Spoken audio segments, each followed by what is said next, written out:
Chapter 5. In which the narrative of our night's mishap is continued.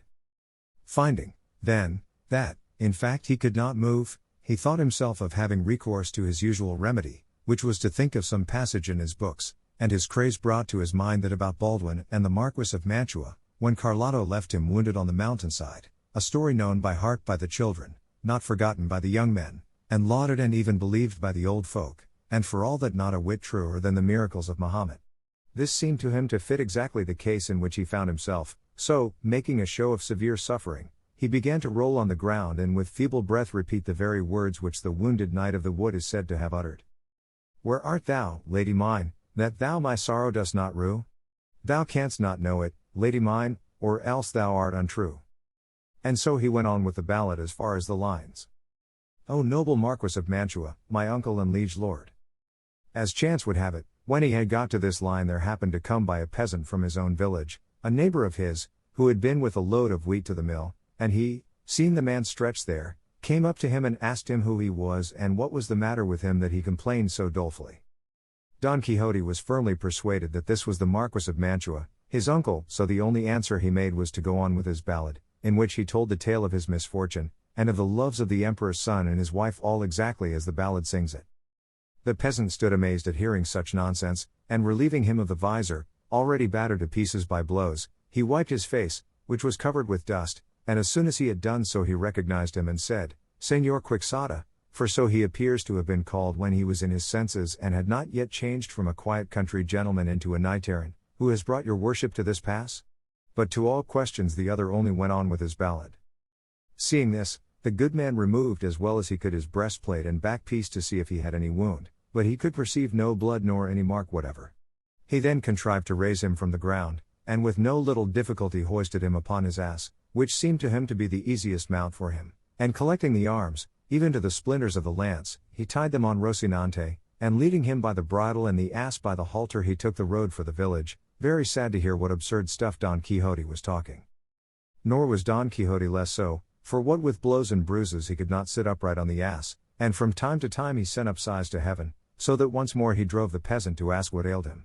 And it could have been only the devil himself that put into his head tales to match his own adventures, for now, forgetting Baldwin, he bethought himself of the Moor Abindarraez, when the alcaide of Antequera, Rodrigo de Narvaez, took him prisoner and carried him away to his castle, so that when the peasant again asked him how he was and what ailed him, he gave him for reply the same words and phrases that the captive Abindarraez gave to Rodrigo de Narvaez, just as he had read the story in the Diana of Jorge de Montemayor where it is written, applying it to his own case so aptly that the peasant went along cursing his fate that he had to listen to such a lot of nonsense, from which, however, he came to the conclusion that his neighbor was mad, and so made all haste to reach the village to escape the wearisomeness of this harangue of Don Quixote's, who, at the end of it, said, Señor Don Rodrigo de Narvaez, your worship must know that this fair Zarifa I have mentioned is now the lovely Dulcinea del Toboso, for whom I have done, am doing, and will do the most famous deeds of chivalry that in this world have been seen, are to be seen, or ever shall be seen. To this the peasant answered, Señor, sinner that I am. Cannot your worship see that I am not Don Rodrigo de Narvaez nor the Marquis of Mantua, but Pedro Alonso your neighbor, and that your worship is neither Baldwin nor Abindarraez, but the worthy gentleman Señor Quixote? I know who I am, replied Don Quixote, and I know that I may be not only those I have named, but all the 12 peers of France and even all the 9 worthies, since my achievements surpass all that they have done altogether and each of them on his own account. With this talk and more of the same kind they reached the village just as night was beginning to fall, but the peasant waited until it was a little later that the belabored gentleman might not be seen riding in such a miserable trim.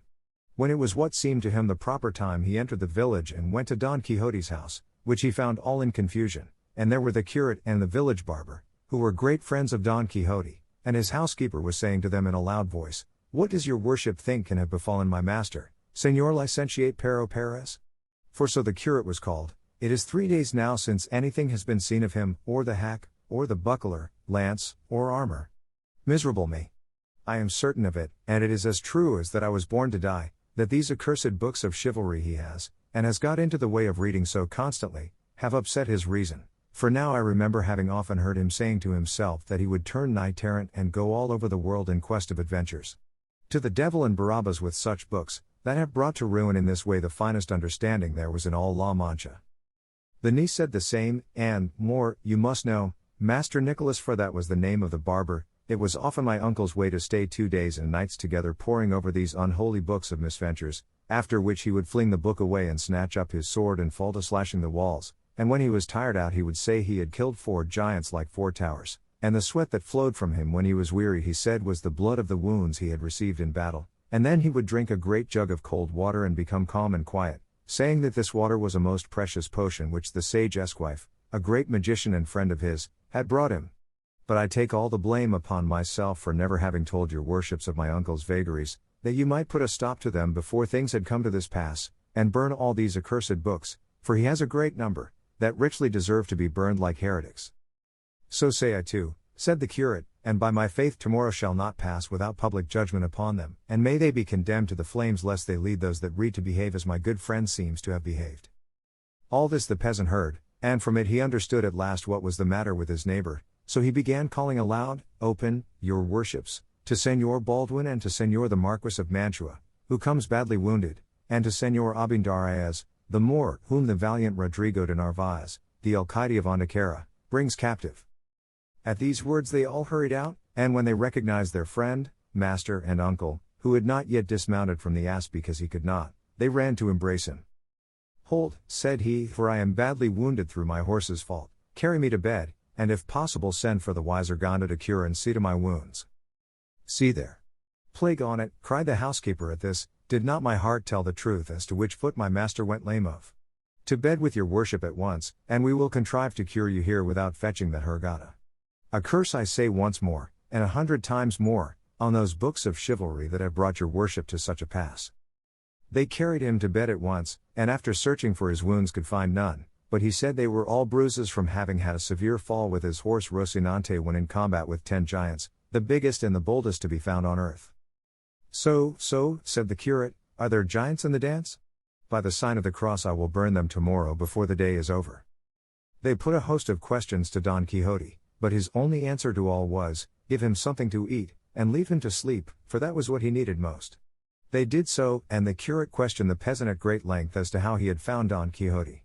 He told him, and the nonsense he had talked when found and on the way home, all which made the licentiate the more eager to do what he did the next day, which was to summon his friend the barber, Master Nicholas, and go with him to Don Quixote's house. Chapter 6. Of the diverting and important scrutiny which the curate and the barber made in the library of our ingenious gentleman. He was still sleeping, so the curate asked the niece for the keys of the room where the books, the authors of all the mischief, were, and right willingly she gave them. They all went in, the housekeeper with them, and found more than 100 volumes of big books very well bound, and some other small ones. The moment the housekeeper saw them she turned about and ran out of the room, and came back immediately with a saucer of holy water and a sprinkler, saying, Here, your worship, Señor Licentiate, sprinkle this room, don't leave any magician of the many there in these books to bewitch us in revenge for our design of banishing them from the world. The simplicity of the housekeeper made the licentiate laugh, and he directed the barber to give him the books one by one to see what they were about, as there might be some to be found among them that did not deserve the penalty of fire. No, said the niece, there is no reason for showing mercy to any of them, they have every one of them done mischief, better fling them out of the window into the court and make a pile of them and set fire to them, or else carry them into the yard, and there a bonfire can be made without the smoke giving any annoyance.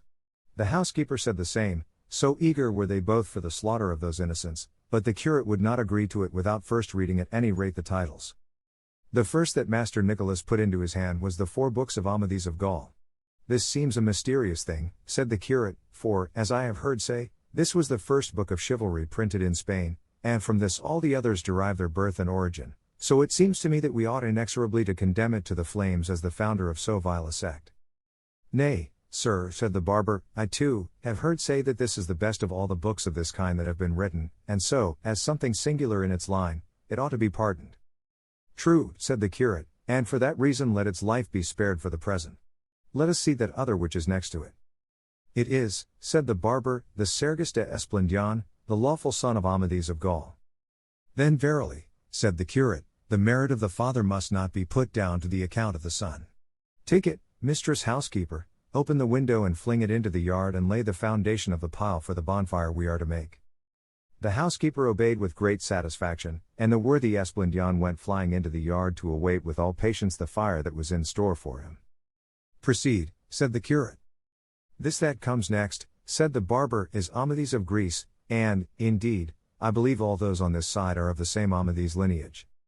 "Then to the yard with the whole of them," said the curate, "for to have the burning of Queen Pindaquiniestra, and the shepherd Darinel and his eclogues, and the bedeviled and involved discourses of his author, I would burn with them the father who begot me if he were going about in the guise of a knight errant."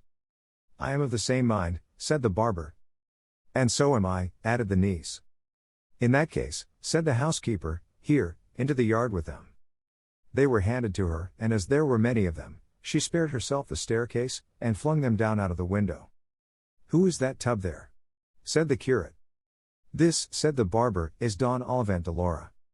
"The author of that book," said the curate, "was the same that wrote the Garden of Flowers, and truly there is no deciding which of the two books is the more truthful, or, to put it better, the less lying. All I can say is, send this one into the yard for a swaggering fool." "This that follows is Florismarte of Hircania," said the barber. "Senor Florismarte here?" said the curate. "Then by my faith he must take up his quarters in the yard, in spite of his marvelous birth and visionary adventures, for the stiffness and dryness of his style deserve nothing else. Into the yard with him and the other, Mistress Housekeeper." "With all my heart, Senor," said she, and executed the order with great delight. "This," said the barber, "is the Knight Platire." "An old book that," said the curate, "but I find no reason for clemency in it. Send it after the others without appeal," which was done. Another book was opened, and they saw it was entitled, "The Knight of the Cross." "For the sake of the holy name this book has," said the curate, "its ignorance might be excused, but then, they say, behind the cross there's the devil, to the fire with it." Taking down another book, the barber said, "This is the Mirror of Chivalry." "I know his worship," said the curate, "that is where Senor Reinaldos of Montalvan figures with his friends and comrades, greater thieves than Cacus, and the 12 peers of France with the veracious historian Turpin. However, I am not for condemning them to more than perpetual banishment, because, at any rate, they have some share in the invention of the famous Matteo Boiardo, whence too the Christian poet Ludovico Ariosto wove his web, to whom, if I find him here, and speaking any language but his own, I shall show no respect whatever, but if he speaks his own tongue I will put him upon my head." "Well, I have him in Italian," said the barber, "but I do not understand him." "Nor would it be well that you should understand him," said the curate, "and on that score we might have excused the captain if he had not brought him into Spain and turned him into Castilian. He robbed him of a great deal of his natural force, and so do all those who try to turn books written in verse into another language, for, with all the pains they take and all the cleverness they show, they never can reach the level of the originals as they were first produced. In short, I say that this book, and all that may be found treating of those French affairs, should be thrown into or deposited in some dry well, until after more consideration it is settled what is to be done with them, excepting always one Bernardo del Carpio that is going about, and another called Roncesvalles, for these, if they come into my hands, shall pass at once into those of the housekeeper, and from hers into the fire without any reprieve." To all this the barber gave his assent, and looked upon it as right and proper, being persuaded that the curate was so staunch to the faith and loyal to the truth that he would not for the world say anything opposed to them. Opening another book he saw it was Palmerin de Oliva, and beside it was another called Palmerin of England, seeing which the licentiate said, "Let the olive be made firewood of at once and burned until no ashes even are left, and let that palm of England be kept and preserved as a thing that stands alone, and let such another case be made for it as that which Alexander found among the spoils of Darius and set aside for the safe keeping of the works of the poet Homer. This book, gossip, is of authority for 2 reasons, first because it is very good, and secondly because it is said to have been written by a wise and witty king of Portugal. All the adventures at the castle of Maragarda are excellent and of admirable contrivance, and the language is polished and clear, studying and observing the style befitting the speaker with propriety and judgment. So then, provided it seems good to you, Master Nicholas, I say let this and Amadis of Gaul be remitted the penalty of fire, and as for all the rest, let them perish without further question or query. "Nay, gossip," said the barber, "for this that I have here is the famous Don Bellianus." "Well," said the curate, "that and the 2nd, 3rd, and 4th parts all stand in need of a little rhubarb to purge their excessive bile, and they must be cleared of all that stuff about the Castle of Fame and other greater affectations, to which end let them be allowed the overseas term, and, according as they mend, so shall mercy or justice be meted out to them, and in the meantime, gossip, do you keep them in your house and let no one read them." "With all my heart," said the barber, and not caring to tire himself with reading more books of chivalry, he told the housekeeper to take all the big ones and throw them into the yard. It was not said to one dull or deaf, but to one who enjoyed burning them more than weaving the broadest and finest web that could be, and seizing about 8 at a time, she flung them out of the window. In carrying so many together, she let one fall at the feet of the barber, who took it up, curious to know whose it was, and found it said, "History of the famous knight, Tirante el Blanco." "God bless me," said the curate with a shout, "Tirante el Blanco here. Hand it over, gossip, for in it I reckon I have found a treasury of enjoyment and a mine of recreation. Here is Don Kirillison of Montalvan, a valiant knight, and his brother Thomas of Montalvan, and the knight Fonseca, with the battle the bold Tirante fought with the mastiff, and the witticisms of the damsel Placer de Mivita, and the loves and wiles of the widow Riposata, and the empress in love with the squire Ippolito. In truth, gossip, by right of its style it is the best book in the world. Here knights eat and sleep, and die in their beds, and make their wills before dying, and a great deal more of which there is nothing in all the other books. Nevertheless, I say he who wrote it, for deliberately composing such fooleries, deserves to be sent to the galleys for life. Take it home with you and read it, and you will see that what I have said is true." "As you will," said the barber, "but what are we to do with these little books that are left?" "These must be, not chivalry, but poetry," said the curate, and opening one he saw it was the Diana of Jorge de Montemayor, and, supposing all the others to be of the same sort, "These," he said, "do not deserve to be burned like the others, for they neither do nor can do the mischief the books of chivalry have done, being books of entertainment that can hurt no one."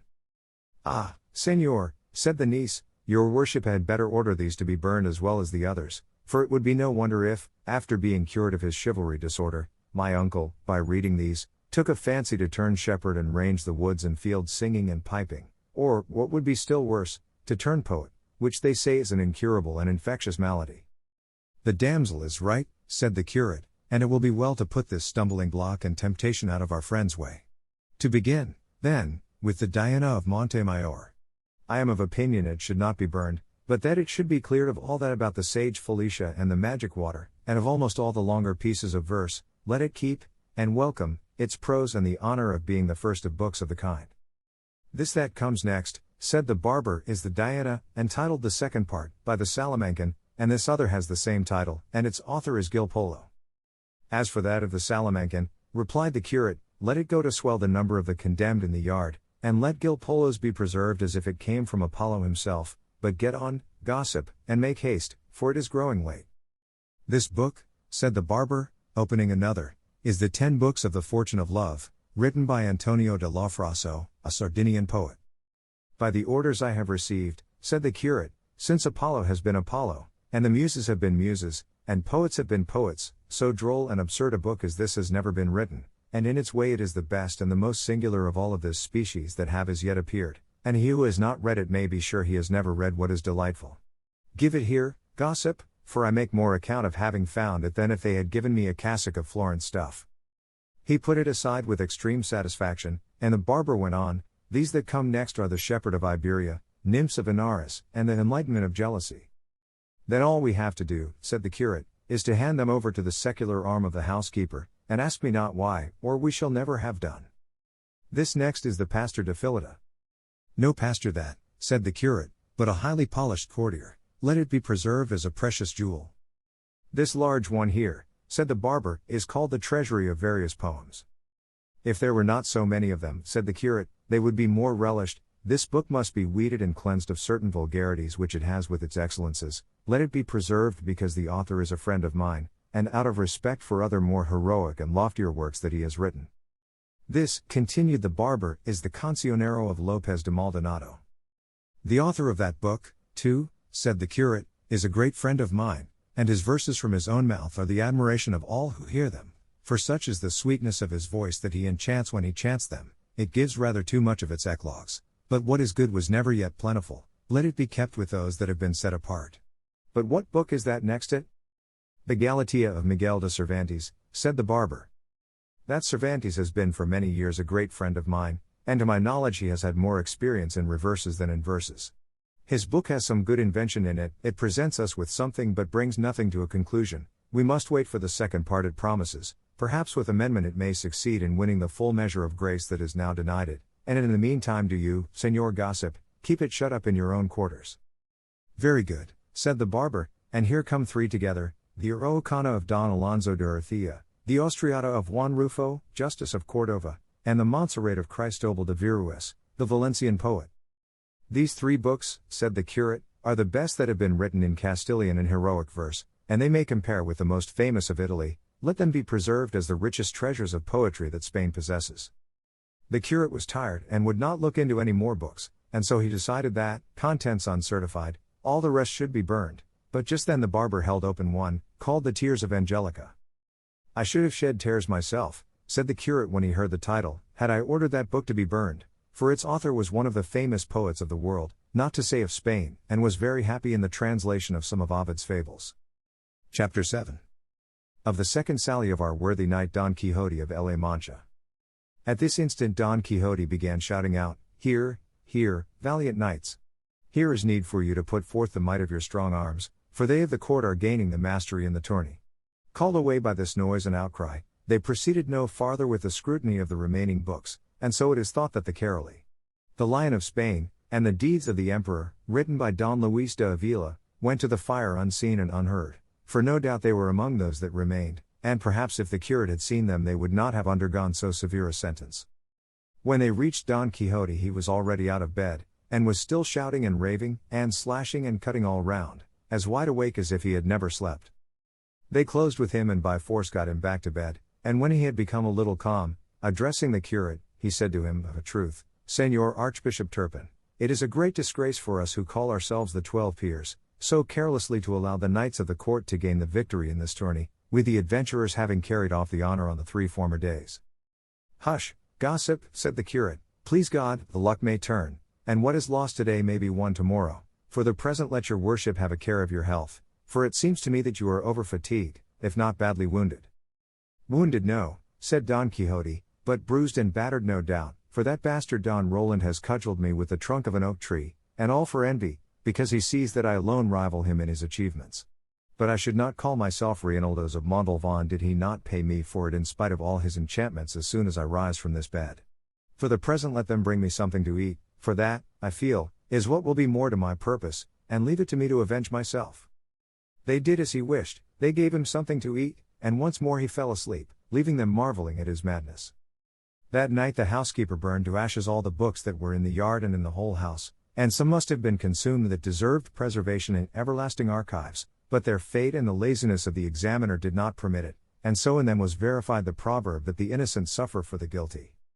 One of the remedies which the curate and the barber immediately applied to their friend's disorder was to wall up and plaster the room where the books were, so that when he got up he should not find them, possibly the cause being removed the effect might cease, and they might say that a magician had carried them off, room and all, and this was done with all dispatch.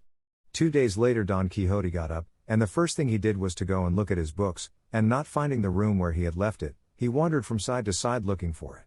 He came to the place where the door used to be, and tried it with his hands, and turned and twisted his eyes in every direction without saying a word, but after a good while he asked his housekeeper whereabouts was the room that held his books. The housekeeper, who had been already well instructed in what she was to answer, said, What room or what nothing is it that your worship is looking for? There are neither room nor books in this house now, for the devil himself has carried all away.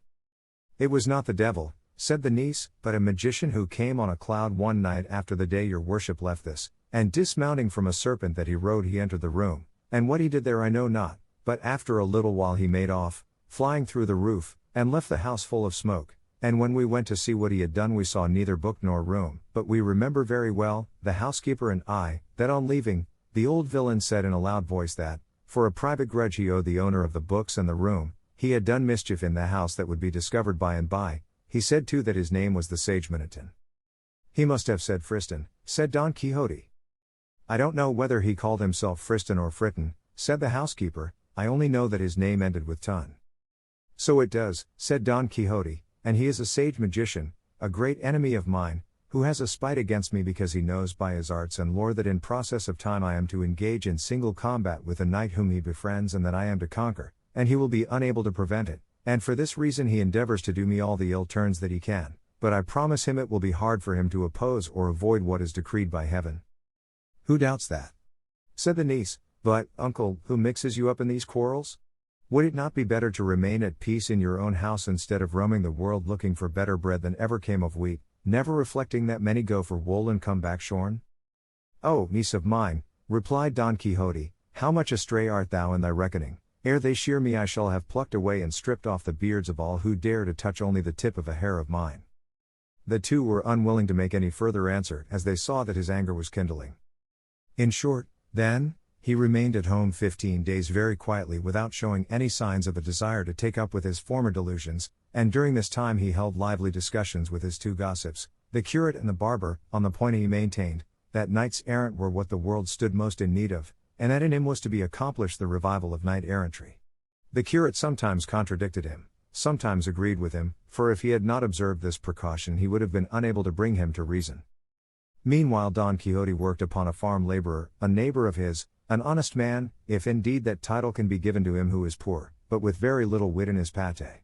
In a word, he so talked him over, and with such persuasions and promises, that the poor clown made up his mind to sally forth with him and serve him as esquire.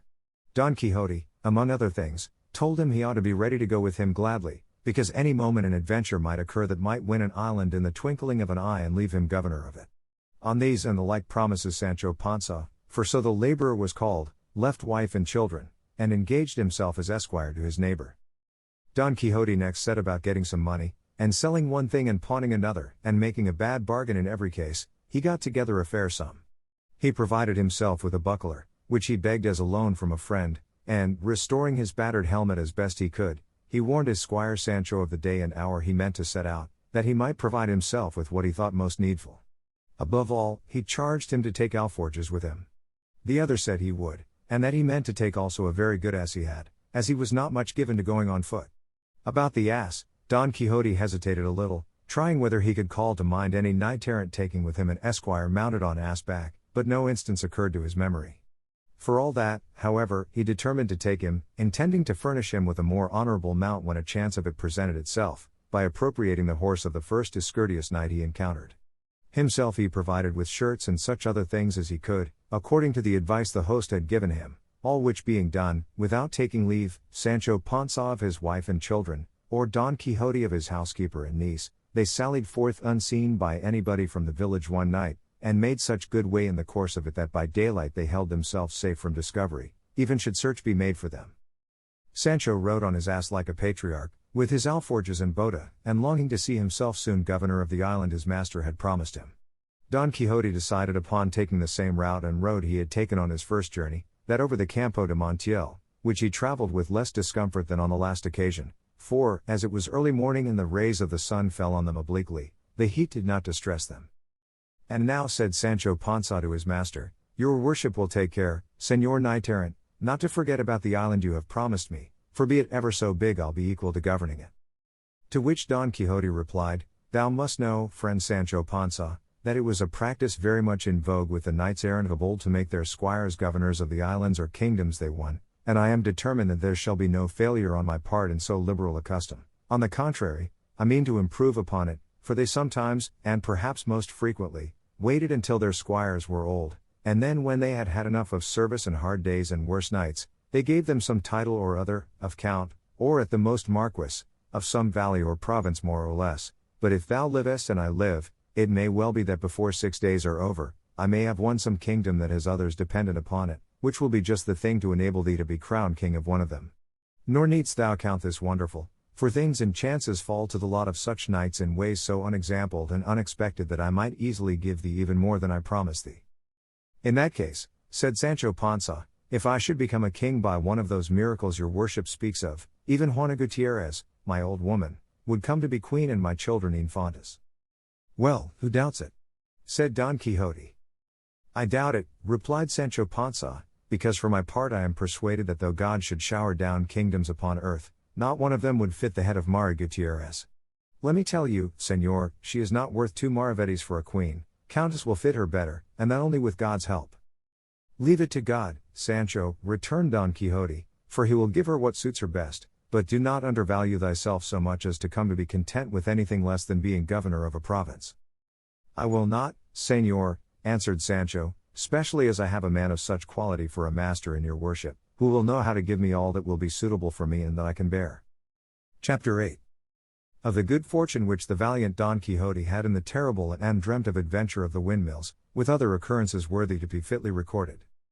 At this point they came in sight of 30-40 windmills that there are on plain, and as soon as Don Quixote saw them he said to his squire, "Fortune is arranging matters for us better than we could have shaped our desires ourselves, for look there, friend Sancho Panza, where 30 or more monstrous giants present themselves, all of whom I mean to engage in battle and slay, and with whose spoils we shall begin to make our fortunes, for this is righteous warfare, and it is God's good service to sweep so evil a breed from off the face of the earth." "What giants?" said Sancho Panza. "Those thou seest there," answered his master, "with the long arms, and some have them nearly 2 leagues long." "Look, your worship," said Sancho, "what we see there are not giants but windmills, and what seem to be their arms are the sails that turned by the wind make the millstone go." "It is easy to see," replied Don Quixote, "that thou art not used to this business of adventures, those are giants, and if thou art afraid, away with thee out of this and betake thyself to prayer while I engage them in fierce and unequal combat." So saying, he gave the spur to his steed Rocinante, heedless of the cries his squire Sancho sent after him, warning him that most certainly they were windmills and not giants he was going to attack. He, however, was so positive they were giants that he neither heard the cries of Sancho, nor perceived, near as he was, what they were, but made at them shouting, "Fly not, cowards and vile beings, for a single knight attacks you."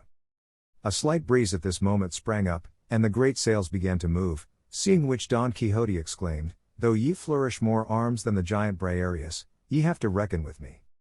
So saying, and commending himself with all his heart to his lady Dulcinea, imploring her to support him in such a peril, with lance in rest and covered by his buckler, he charged at Rocinante's fullest gallop and fell upon the first mill that stood in front of him, but as he drove his lance point into the sail the wind whirled it round with such force that it shivered the lance to pieces, sweeping with it horse and rider, who went rolling over on the plain, in a sorry condition.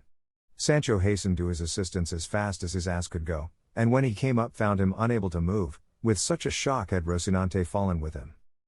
"God bless me," said Sancho, "did I not tell your worship to mind what you were about, for they were only windmills?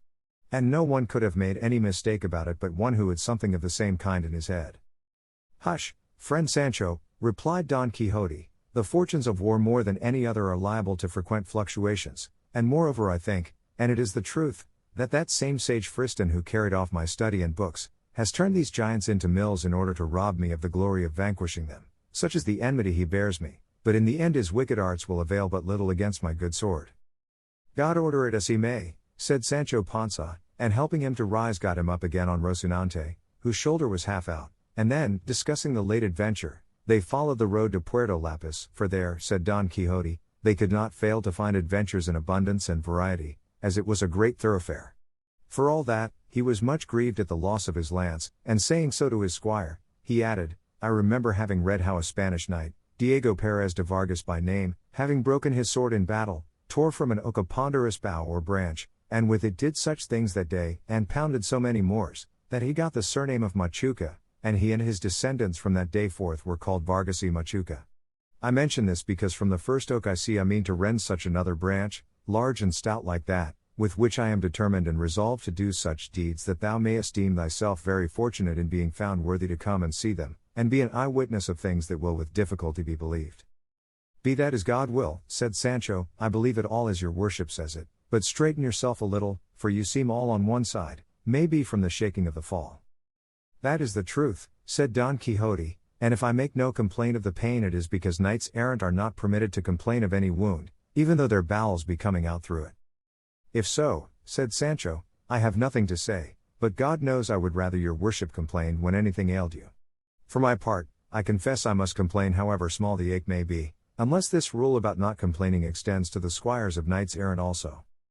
Don Quixote could not help laughing at his squire's simplicity, and he assured him he might complain whenever and however he chose, just as he liked, for, so far, he had never read of anything to the contrary in the order of knighthood. Sancho bade him remember it was dinner time, to which his master answered that he wanted nothing himself just then, but that he might eat when he had a mind.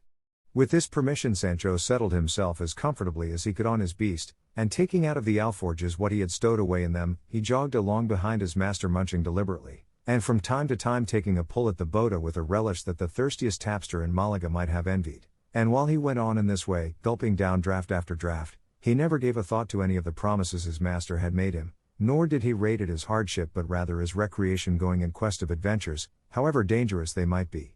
Finally they passed the night among some trees, from one of which Don Quixote plucked a dry branch to serve him after a fashion as a lance, and fixed on it the head he had removed from the broken one. All that night Don Quixote lay awake thinking of his lady Dulcinea, in order to conform to what he had read in his books, how many a night in the forests and deserts knights used to lie sleepless supported by the memory of their mistresses.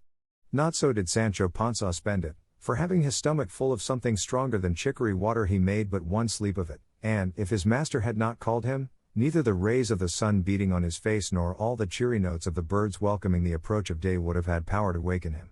On getting up he tried the bota and found it somewhat less full than the night before, which grieved his heart because they did not seem to be on the way to remedy the deficiency readily. Don Quixote did not care to break his fast, for, as has been already said, he confined himself to savory recollections for nourishment. They returned to the road they had set out with, leading to Puerto Lapis, and at 3 p.m. they came in sight of it. "Here, brother Sancho Panza," said Don Quixote when he saw it, "we may plunge our hands up to the elbows in what they call adventures, but observe, even shouldst thou see me in the greatest danger in the world, thou must not put a hand to thy sword in my defence, unless indeed thou perceivest that those who assail me are rabble or base folk, for in that case thou mayest very properly aid me, but if they be knights it is on no account permitted or allowed thee by the laws of knighthood to help me until thou hast been dubbed a knight." "Most certainly, Señor," replied Sancho, "your worship shall be fully obeyed in this matter, all the more as of myself I am peaceful and no friend to mixing in strife and quarrels. It is true that as regards the defense of my own person I shall not give much heed to those laws, for laws human and divine allow each one to defend himself against any assailant whatever." "That I grant," said Don Quixote, "but in this matter of aiding me against knights thou must put a restraint upon thy natural impetuosity." "I will do so, I promise you," answered Sancho, "and will keep this precept as carefully as Sunday."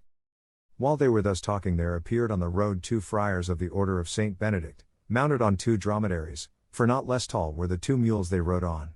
They wore traveling spectacles and carried sunshades, and behind them came a coach attended by 4 or 5 persons on horseback and 2 muleteers on foot. In the coach there was, as afterwards appeared, a Biscay lady on her way to Seville, where her husband was about to take passage for the Indies with an appointment of high honor.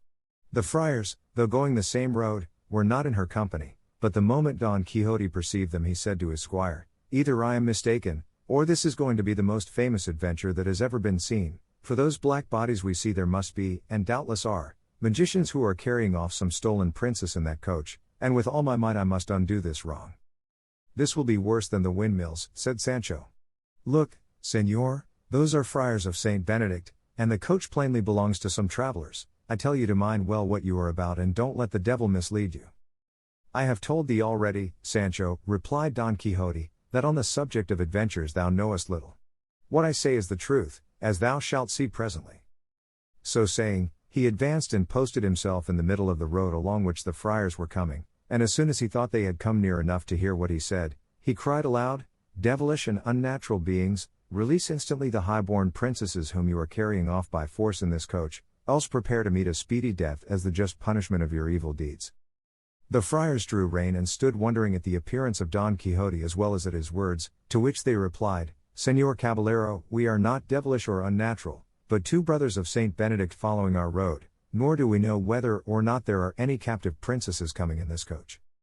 "No soft words with me, for I know you, lying rabble," said Don Quixote, and without waiting for a reply he spurred Rocinante and with levelled lance charged the first friar with such fury and determination, that, if the friar had not flung himself off the mule, he would have brought him to the ground against his will, and sore wounded, if not killed outright. The second brother, seeing how his comrade was treated, drove his heels into his castle of a mule and made off across the country faster than the wind. Sancho Panza, when he saw the friar on the ground, dismounting briskly from his ass, rushed towards him and began to strip off his gown. At that instant the friar's muleteers came up and asked what he was stripping him for. Sancho answered them that this fell to him lawfully as spoil of the battle which his lord Don Quixote had won. The muleteers, who had no idea of a joke and did not understand all this about battles and spoils, seeing that Don Quixote was some distance off talking to the travelers in the coach, fell upon Sancho, knocked him down, and leaving hardly a hair in his beard, belabored him with kicks and left him stretched breathless and senseless on the ground, and without any more delay helped the friar to mount, who, trembling, terrified, and pale, as soon as he found himself in the saddle, spurred after his companion, who was standing at a distance looking on, watching the result of the onslaught. Then, not caring to wait for the end of the affair just begun, they pursued their journey, making more crosses than if they had the devil after them. Don Quixote was, as has been said, speaking to the lady in the coach. "Your beauty, lady mine," said he, "may now dispose of your person as may be most in accordance with your pleasure, for the pride of your ravishers lies prostrate on the ground through this strong arm of mine. And lest you should be pining to know the name of your deliverer, know that I am called Don Quixote of La Mancha, knight-errant and adventurer, and captive to the peerless and beautiful Lady Dulcinea del Toboso, and in return for the service you have received of me I ask no more than that you should return to El Toboso, and on my behalf present yourself before that lady and tell her what I have done to set you free." One of the squires in attendance upon the coach, a Biscayan, was listening to all Don Quixote was saying, and perceiving that he would not allow the coach to go on, but was saying it must return at once to El Toboso, he made at him, and seizing his lance addressed him in bad Castilian and worse Biscayan after his fashion, "Begone, caballero, and I'll go with thee, by the God that made me, unless thou quittest coach, slayest thee as art here a Biscayan." Don Quixote understood him quite well, and answered him very quietly, "If thou wert a knight, as thou art none, I should have already chastised thy folly and rashness, miserable creature." To which the Biscayan returned, "I know, gentlemen. I swear to God thou liest as I am Christian. If thou droppest lance and drawest sword, soon shalt thou see thou art carrying water to the cat, Biscayan on land, hidalgo at sea, hidalgo at the devil, and look, if thou sayest otherwise thou liest." "You will see presently," said Agrajes, replied Don Quixote, and throwing his lance on the ground he drew his sword, braced his buckler on his arm, and attacked the Biscayan, bent upon taking his life. The Biscayan, when he saw him coming on, though he wished to dismount from his mule, in which, being one of those sorry ones let out for hire, he had no confidence, had no choice but to draw his sword. It was lucky for him, however, that he was near the coach, from which he was able to snatch a cushion that served him for a shield, and they went at one another as if they had been two mortal enemies. The other strove to make peace between them, but could not, for the Biscayan declared in his disjointed phrase that if they did not let him finish his battle he would kill his mistress and everyone that strove to prevent him. The lady in the coach, amazed and terrified at what she saw, ordered the coachman to draw aside a little, and set herself to watch this severe struggle, in the course of which the Biscayan smote Don Quixote a mighty stroke on the shoulder over the top of his buckler, which, given to one without armor, would have cleft him to the waist. Don Quixote, feeling the weight of this prodigious blow, cried aloud, saying, "O lady of my soul, Dulcinea, flower of beauty, come to the aid of this your knight, who, in fulfilling his obligations to your beauty, finds himself in this extreme peril." To say this, to lift his sword, to shelter himself well behind his buckler, and to assail the Biscayan was the work of an instant, determined as he was to venture all upon a single blow. The Biscayan, seeing him come on in this way, was convinced of his courage by his spirited bearing, and resolved to follow his example, so he waited for him keeping well under cover of his cushion, being unable to execute any sort of maneuver with his mule, which, dead tired and never meant for this kind of game, could not stir a step. On, then, as aforesaid, came Don Quixote against the wary Biscayan, with uplifted sword and a firm intention of splitting him in half, while on his side the Biscayan waited for him sword in hand, and under the protection of his cushion, and all present stood trembling, waiting in suspense the result of blows such as threatened to fall, and the lady in the coach and the rest of her following were making 1,000 vows and offerings to all the images and shrines of Spain, that God might deliver her squire and all of them from this great peril in which they found themselves. But it spoils all, that at this point in crisis the author of the history leaves this battle impending, giving his excuse that he could find nothing more written about these achievements of Don Quixote than what has been already set forth. It is true the second author of this work was unwilling to believe that a history so curious could have been allowed to fall under the sentence of oblivion, or that the wits of La Mancha could have been so undiscerning as not to preserve in their archives or registries some documents referring to this famous knight, and this being his persuasion, he did not despair of finding the conclusion of this pleasant history, which, heaven favoring him, he did find in a way that shall be related in the second part. Chapter 9. In which is concluded and finished the terrific battle between the gallant Biscayan and the valiant Manchegan. In the first part of this history we left the valiant Biscayan and the renowned Don Quixote with drawn swords uplifted, ready to deliver two such furious slashing blows that if they had fallen full and fair they would at least have split and cleft them asunder from top to toe and laid them open like a pomegranate. And at this so critical point the delightful history came to a stop and stood cut short without any intimation from the author where what was missing was to be found. This distressed me greatly, because the pleasure derived from having read such a small portion turned to vexation at the thought of the poor chance that presented itself of finding the large part that, so it seemed to me, was missing of such an interesting tale. It appeared to me to be a thing impossible and contrary to all precedent that so good a knight should have been without some sage to undertake the task of writing his marvelous achievements, a thing that was never wanting to any of those knights errant who, they say, went after adventures, for every one of them had one or two sages as if made on purpose, who not only recorded their deeds but described their most trifling thoughts and follies, however secret they might be, and such a good knight could not have been so unfortunate as not to have what Platire and others like him had in abundance.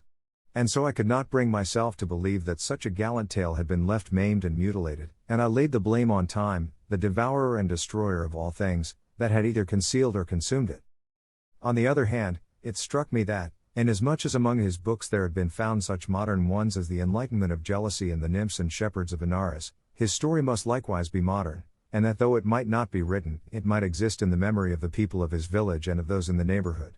This reflection kept me perplexed and longing to know really and truly the whole life and wondrous deeds of our famous Spaniard, Don Quixote of La Mancha, light and mirror of Manchegan chivalry, and the first that in our age and in these so evil days devoted himself to the labor and exercise of the arms of knight-errantry, righting wrongs, succoring widows, and protecting damsels of that sort that used to ride about, whip in hand, on their palfreys, with all their virginity about them, from mountain to mountain and valley to valley, for, if it were not for some ruffian, or boor with a hood and hatchet, or monstrous giant, that forced them, there were in days of yore damsels that at the end of 80 years, in all which time they had never slept a day under a roof, went to their graves as much maids as the mothers that bore them. I say, then, that in these and other respects our gallant Don Quixote is worthy of everlasting and notable praise, nor should it be withheld even from me for the labor and pains spent in searching for the conclusion of this delightful history, though I know well that if heaven, chance and good fortune had not helped me, the world would have remained deprived of an entertainment and pleasure that for a couple of hours or so may well occupy him who shall read it attentively. The discovery of it occurred in this way. One day, as I was in the Alcana of Toledo, a boy came up to sell some pamphlets and old papers to a silk mercer, and, as I am fond of reading even the very scraps of paper in the streets, led by this natural bent of mine I took up one of the pamphlets the boy had for sale, and saw that it was in characters which I recognized as Arabic, and as I was unable to read them though I could recognize them, I looked about to see if there were any Spanish-speaking Morisco at hand to read them for me, nor was there any great difficulty in finding such an interpreter, for even had I sought one for an older and better language I should have found him. In short, chance provided me with one, who when I told him what I wanted and put the book into his hands, opened it in the middle and after reading a little in it began to laugh. I asked him what he was laughing at, and he replied that it was at something the book had written in the margin by way of a note. I bade him tell it to me, and he still laughing said, "In the margin, as I told you, this is written, this Dulcinea del Toboso so often mentioned in this history, had, they say, the best hand of any woman in all La Mancha for salting pigs." When I heard Dulcinea del Toboso named, I was struck with surprise and amazement, for it occurred to me at once that these pamphlets contained the history of Don Quixote. With this idea I pressed him to read the beginning, and in doing so, turning the Arabic offhand into Castilian, he told me it meant, History of Don Quixote of La Mancha, written by Cid Hamete Benengeli, an Arab historian. It required great caution to hide the joy I felt when the title of the book reached my ears, and snatching it from the silk mercer, I bought all the papers and pamphlets from the boy for half a real, and if he had had his wits about him and had known how eager I was for them, he might have safely calculated on making more than 6 reals by the bargain. I withdrew at once with the Morisco into the cloister of the cathedral, and begged him to turn all these pamphlets that related to Don Quixote into the Castilian tongue, without omitting or adding anything to them, offering him whatever payment he pleased. He was satisfied with 2 arrabas of raisins and 2 bushels of wheat, and promised to translate them faithfully and with all dispatch, but to make the matter easier, and not to let such a precious find out of my hands, I took him to my house, where in little more than a month and a half he translated the whole just as it is set down here. In the first pamphlet the battle between Don Quixote and the Biscayne was drawn to the very life, they planted in the same attitude as the history describes, their swords raised, and the one protected by his buckler, the other by his cushion, and the Biscayne's mule so true to nature that it could be seen to be a hired one a bowshot off. The Biscayne had an inscription under his feet which said, Don Sancho de Especia, which no doubt must have been his name, and at the feet of Rocinante was another that said, Don Quixote. Rocinante was marvelously portrayed, so long and thin, so lank and lean, with so much backbone and so far gone in consumption, that he showed plainly with what judgment and propriety the name of Rocinante had been bestowed upon him. Near him was Sancho Panza holding the halter of his ass, at whose feet was another label that said, Sancho Zancas, and according to the picture, he must have had a big belly, a short body, and long shanks, for which reason, no doubt, the names of Panza and Zancas were given him, for by these two surnames the history several times calls him. Some other trifling particulars might be mentioned, but they are all of slight importance and have nothing to do with the true relation of the history, and no history can be bad so long as it is true. If against the present one any objection be raised on the score of its truth, it can only be that its author was an Arab, as lying is a very common propensity with those of that nation, though, as they are such enemies of ours, it is conceivable that there were omissions rather than additions made in the course of it. And this is my own opinion, for, where he could and should give freedom to his pen in praise of so worthy a knight, he seems to me deliberately to pass it over in silence, which is ill done and worse contrived, for it is the business and duty of historians to be exact, truthful, and wholly free from passion, and neither interest nor fear, hatred nor love, should make them swerve from the path of truth, whose mother is history, rival of time, storehouse of deeds, witness for the past, example and counsel for the present, and warning for the future. In this I know will be found all that can be desired in the pleasantest, and if it be wanting in any good quality, I maintain it is the fault of its hound of an author and not the fault of the subject. To be brief, its second part, according to the translation, began in this way. With trenchant swords upraised and poised on high, it seemed as though the two valiant and wrathful combatants stood threatening heaven, and earth, and hell, with such resolution and determination did they bear themselves. The fiery Biscayne was the first to strike a blow, which was delivered with such force and fury that had not the sword turned in its course, that single stroke would have sufficed to put an end to the bitter struggle and to all the adventures of our knight, but that good fortune which reserved him for greater things, turned aside the sword of his adversary, so that although it smote him upon the left shoulder, it did him no more harm than to strip all that side of its armor, carrying away a great part of his helmet with half of his ear, all which with fearful ruin fell to the ground, leaving him in a sorry plight. Good God! Who is there that could properly describe the rage that filled the heart of our man Chegan when he saw himself dealt with in this fashion? All that can be said is, it was such that he again raised himself in his stirrups, and, grasping his sword more firmly with both hands, he came down on the Biscayne with such fury, smiting him full over the cushion and over the head, that, even so good a shield proving useless, as if a mountain had fallen on him, he began to bleed from nose, mouth, and ears, reeling as if about to fall backwards from his mule, as no doubt he would have done had he not flung his arms about its neck. At the same time, however, he slipped his feet out of the stirrups and then unclasped his arms, and the mule, taking fright at the terrible blow, made off across the plain, and with a few plunges flung its master to the ground. Don Quixote stood looking on very calmly, and, when he saw him fall, leapt from his horse and with great briskness ran to him, and, presenting the point of his sword to his eyes, bade him surrender, or he would cut his head off. The Biscayne was so bewildered that he was unable to answer a word, and it would have gone hard with him, so blind was Don Quixote, had not the ladies in the coach, who had hitherto been watching the combat in great terror, hastened to where he stood and implored him with earnest entreaties to grant them the great grace and favor of sparing their squire's life, to which Don Quixote replied with much gravity and dignity, In truth, fair ladies, I am well content to do what ye ask of me, but it must be on one condition and understanding, which is that this knight promise me to go to the village of El Toboso, and on my behalf present himself before the peerless lady Dulcinea, that she deal with him as shall be most pleasing to her. The terrified and disconsolate ladies, without discussing Don Quixote's demand or asking who Dulcinea might be, promised that their squire should do all that had been commanded. Then, on the faith of that promise, said Don Quixote, I shall do him no further harm, though he well deserves it of me. Chapter 10. Of the pleasant discourse that passed between Don Quixote and his squire Sancho Panza. Now by this time Sancho had risen, rather the worse for the handling of the friar's muleteers, and stood watching the battle of his master, Don Quixote, and praying to God in his heart that it might be his will to grant him the victory, and that he might thereby win some island to make him governor of, as he had promised. Seeing, therefore, that the struggle was now over, and that his master was returning to Mount Rocinante, he approached to hold the stirrup for him, and, before he could mount, he went on his knees before him, and taking his hand, kissed it saying, May it please your worship, Señor Don Quixote, to give me the government of that island which has been won in this hard fight, for be it ever so big I feel myself in sufficient force to be able to govern it as much and as well as anyone in the world who has ever governed islands. To which Don Quixote replied, Thou must take notice, brother Sancho, that this adventure and those like it are not adventures of islands, but of crossroads, in which nothing is got except a broken head or an ear the less. Have patience, for adventures will present themselves from which I may make you, not only a governor, but something more. Sancho gave him many thanks, and again kissing his hand and the skirt of his hauberk, helped him to mount Rocinante, and mounting his ass himself, proceeded to follow his master, who at a brisk pace, without taking leave, or saying anything further to the ladies belonging to the coach, turned into a wood that was hard by. Sancho followed him at his ass's best trot, but Rocinante stepped out so that, seeing himself left behind, he was forced to call to his master to wait for him.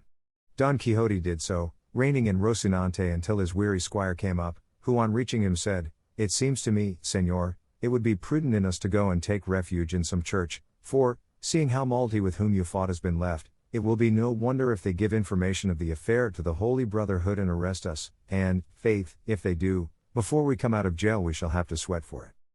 "Peace," said Don Quixote, "where hast thou ever seen or heard that a knight-errant has been arraigned before a court of justice, however many homicides he may have committed?" "I know nothing about omisals," answered Sancho, "nor in my life have had anything to do with one. I only know that the Holy Brotherhood looks after those who fight in the fields, and in that other matter I do not meddle." "Then thou needst have no uneasiness, my friend," said Don Quixote, "for I will deliver thee out of the hands of the Chaldeans, much more out of those of the Brotherhood. But tell me, as thou livest, hast thou seen a more valiant knight than I in all the known world? Hast thou read in history of any who has or had higher mettle in attack, more spirit in maintaining it, more dexterity in wounding or skill in overthrowing?" "The truth is," answered Sancho, "that I have never read any history, for I can neither read nor write, but what I will venture to bet is that a more daring master than your worship I have never served in all the days of my life, and God grant that this daring be not paid for where I have said. What I beg of your worship is to dress your wound, for a great deal of blood flows from that ear, and I have here some lint and a little white ointment in the alforges." "All that might be well dispensed with," said Don Quixote, "if I had remembered to make a vial of the balsam of Fierabras, for time and medicine are saved by one single drop." "What vial and what balsam is that?" said Sancho Panza. "It is a balsam," answered Don Quixote, "the receipt of which I have in my memory, with which one need have no fear of death, or dread dying of any wound, and so when I make it and give it to thee thou hast nothing to do when in some battle thou seest they have cut me in half through the middle of the body, as is wont to happen frequently, but neatly and with great nicety, ere the blood congeal, to place that portion of the body which shall have fallen to the ground upon the other half which remains in the saddle, taking care to fit it on evenly and exactly. Then thou shalt give me to drink but 2 drops of the balsam I have mentioned, and thou shalt see me become sounder than an apple." "If that be so," said Panza, "I renounce henceforth the government of the promised island, and desire nothing more in payment of my many and faithful services than that your worship give me the receipt of this supreme liquor, for I am persuaded it will be worth more than 2 reals an ounce anywhere, and I want no more to pass the rest of my life in ease and honor, but it remains to be told if it costs much to make it." "With less than 3 reals, 6 quarts of it may be made," said Don Quixote. "Sinner that I am," said Sancho, "then why does your worship put off making it and teaching it to me?" "Peace, friend," answered Don Quixote, "greater secrets I mean to teach thee and greater favors to bestow upon thee, and for the present let us see to the dressing, for my ear pains me more than I could wish." Sancho took out some lint and ointment from the alforges, but when Don Quixote came to see his helmet shattered, he was like to lose his senses, and clapping his hand upon his sword and raising his eyes to heaven, he said, "I swear by the Creator of all things and the 4 Gospels in their fullest extent, to do as the great Marquis of Mantua did when he swore to avenge the death of his nephew Baldwin, and that was not to eat bread from a tablecloth, nor embrace his wife, and other points which, though I cannot now call them to mind, I here grant as expressed, until I take complete vengeance upon him who has committed such an offense against me." Hearing this, Sancho said to him, "Your worship should bear in mind, Señor Don Quixote, that if the knight has done what was commanded him in going to present himself before my lady Dulcinea del Toboso, he will have done all that he was bound to do, and does not deserve further punishment unless he commits some new offense." "Thou hast said well and hit the point," answered Don Quixote, "and so I recall the oath in so far as relates to taking fresh vengeance on him, but I make and confirm it anew to lead the life I have said until such time as I take by force from some knight another helmet such as this and as good. And think not, Sancho, that I am raising smoke with straw in doing so, for I have one to imitate in the matter, since the very same thing to a hair happened in the case of Mambrino's helmet, which cost Sacripante so dear." "Señor," replied Sancho, "let your worship send all such oaths to the devil, for they are very pernicious to salvation and prejudicial to the conscience. Just tell me now, if for several days to come we fall in with no man armed with a helmet, what are we to do? Is the oath to be observed in spite of all the inconvenience and discomfort it will be to sleep in your clothes, and not to sleep in a house, and 1,000 other mortifications contained in the oath of that old fool the Marquis of Mantua, which your worship is now wanting to revive? Let your worship observe that there are no men in armor traveling on any of these roads, nothing but carriers and carters, who not only do not wear helmets, but perhaps never heard tell of them all their lives. Thou art wrong there, said Don Quixote, for we shall not have been above 2 hours among these crossroads before we see more men in armor than came to Albrica to win the fair Angelica. Enough, said Sancho, so be it then, and God grant us success, and that the time for winning that island which is costing me so dear may soon come, and then let me die. I have already told thee, Sancho, said Don Quixote, not to give thyself any uneasiness on that score, for if an island should fail, there is the kingdom of Denmark, or of Sobradisa, which will fit thee as a ring fits the finger, and all the more that, being on terra firma, thou wilt all the better enjoy thyself. But let us leave that to its own time, see if thou hast anything for us to eat in those alforges, because we must presently go in quest of some castle where we may lodge tonight and make the balsam I told thee of, for I swear to thee by God, this ear is giving me great pain. I have here an onion and a little cheese and a few scraps of bread, said Sancho, but they are not victuals fit for a valiant knight like your worship. How little thou knowest about it, answered Don Quixote. I would have thee to know, Sancho, that it is the glory of knights errant to go without eating for a month, and even when they do eat, that it should be of what comes first to hand, and this would have been clear to thee hadst thou read as many histories as I have, for, though they are very many, among them all I have found no mention made of knights errant eating, unless by accident or at some sumptuous banquets prepared for them, and the rest of the time they passed in dalliance. And though it is plain they could not do without eating and performing all the other natural functions, because, in fact, they were men like ourselves, it is plain too that, wandering as they did the most part of their lives through woods and wilds and without a cook, their most usual fare would be rustic viands such as those thou now offer me, so that, friend Sancho, let not that distress thee which pleases me, and do not seek to make a new world or pervert knight-errantry. Pardon me, your worship, said Sancho, for, as I cannot read or write, as I said just now, I neither know nor comprehend the rules of the profession of chivalry. Henceforward I will stock the alforges with every kind of dry fruit for your worship, as you are a knight, and for myself, as I am not one, I will furnish them with poultry and other things more substantial. I do not say, Sancho, replied Don Quixote, that it is imperative on knights errant not to eat anything else but the fruits thou speakest of, only that their more usual diet must be those, and certain herbs they found in the fields which they knew and I know too. A good thing it is, answered Sancho, to know those herbs, for to my thinking it will be needful some day to put that knowledge into practice. And here taking out what he said he had brought, the pair made their repast peaceably and sociably. But anxious to find quarters for the night, they with all dispatch made an end of their poor dry fare, mounted at once, and made haste to reach some habitation before night set in, but daylight and the hope of succeeding in their object failed them close by the huts of some goatherds, so they determined to pass the night there, and it was as much to Sancho's discontent not to have reached a house, as it was to his master's satisfaction to sleep under the open heaven, for he fancied that each time this happened to him he performed an act of ownership that helped to prove his chivalry.